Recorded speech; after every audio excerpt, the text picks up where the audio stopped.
ler Romanos 8, 28, que diz que todas as coisas cooperam para o bem daqueles que amam a Deus. O objetivo desse vídeo é falar um pouco sobre a convocação do jejum que os cristãos estão recebendo. Eu recebi um vídeo hoje sobre isso, quero falar um pouquinho sobre isso um pouquinho mais à frente. E eu quero deixar bem claro para você desde o início que eu não quero desestimular você a participar desse movimento, mas eu quero te ajudar a pensar sobre isso. Vamos lá? Na verdade, o que eu quero com esse vídeo é analisar a convocação feita pelo pastor Marcos Feliciano, através de um vídeo que ele lançou e pediu para as pessoas publicarem. Eu recebi esse vídeo no meu WhatsApp e eu comecei com esse versículo de Romanos 8, 28, esse vídeo, para lembrar a você, cristão, que todas as coisas, até as coisas mais difíceis, cooperam para o bem daqueles que amam a Deus. Ora, o que eu quero dizer com isso? Eu li uma frase hoje, enquanto pensava nesse vídeo, que diz mais ou menos o seguinte, que é mais fácil conduzir as pessoas no campo espiritual, né, pelo medo do diabo do que pelo amor a Deus. Mais ou menos dizia isso. E eu me lembro também de uma outra frase que diz o seguinte, que o diabo é o diabo possível de Deus. Isso eu li num livro, se eu não me engano, de Francis Frangipane, né, há muito tempo atrás. Bom, o que eu quero dizer com isso? Deixando bem claro que eu não estou contra o jejum, jejuar e orar é bom, eu quero dizer o seguinte, a forma como Feliciano faz a convocação do seu vídeo, ela contém alguns equívocos. O primeiro deles é quando ele alterna as palavras culpa e responsabilidade. Inclusive ele faz isso deixando na legenda embaixo do seu vídeo aparecer ora a palavra culpa, ora a palavra responsabilidade. E ele faz isso aludindo ao fato de que a culpa do que está acontecendo, ele cria um jogo de palavras assim muito sinistro, vamos dizer assim, né? Muito inteligente, dizendo que não deveria ser o presidente Bolsonaro a convocar esse jejum e oração, como o Bolsonaro fez, mas sim a igreja, porque a culpa do que está acontecendo é da igreja. Depois ele muda a palavra para responsabilidade. Ora, ele apresenta os motivos dessa culpa e responsabilidade. E eu discordo completamente do ensino apresentado por Feliciano nesse vídeo. Ele cita como culpas evangelizar, salvar bêbados, tirar drogados das drogas, devolver dignidade a presos e devolvê-los para a sociedade, e que, por causa disto, a fúria das trevas, ou Satanás, se levantou contra o povo. Então, nós estamos debaixo dessa pandemia, dessa desgraça toda, dessa doença, de tudo de ruim que está acontecendo. Bom, vamos pensar um pouquinho sobre isso? No livro de Hebreus, capítulo 2, versículo 14, quando fala da morte de Jesus, diz que Jesus morreu para vencer quem tem o poder da morte.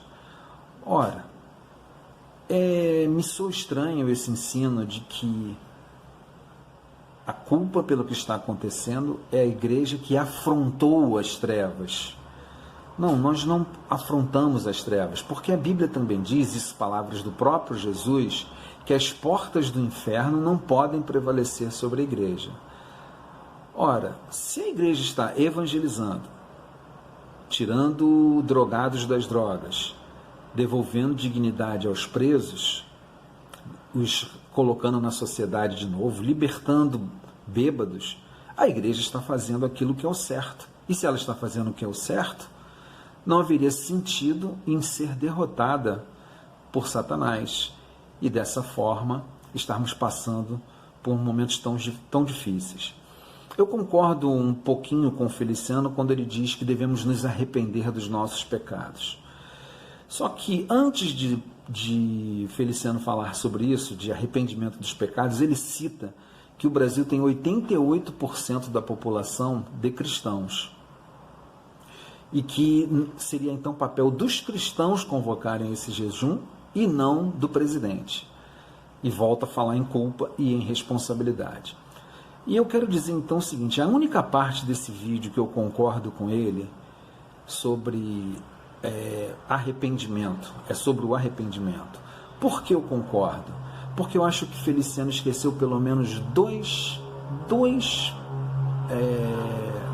erros bem graves que nós cometemos enquanto cristãos, né, nas suas palavras até, não estamos sendo a igreja que Deus quer que sejamos. Ele esquece pelo menos de citar dois casos. Ele politiza um pouco, falando inclusive de corrupção, mas ele esquece dois casos. Um é, como seres humanos, em relação à não proteção do meio ambiente, poluição e coisas parecidas. Todos os cientistas explicam que a degradação do meio ambiente é um fator propício ao surgimento de vírus cada vez mais letais. Eu me lembro que recentemente escrevi um texto sobre isso no meu Facebook, sobre como a igreja deveria ser o maior centro de ecologistas e ambientalistas do mundo, deveria ser a igreja, e eu fui atacado por cristãos e chamado de palhaço.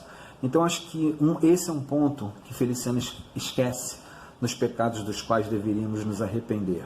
O segundo ponto que eu acho que Feliciano esquece, quando ele até cita a questão da corrupção, é o seguinte: se nós somos um país que tem 88% de cristãos, por que ainda há pessoas, inclusive de igrejas, membros de igrejas, que moram em ruas, comunidades e locais sem esgoto, sem sanitarismo, sem condições nenhuma?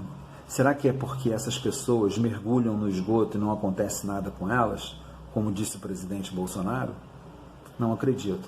Eu acredito que aí está um segundo pecado do qual a igreja deveria se arrepender, que é o pecado de olhar para o seu próprio umbigo.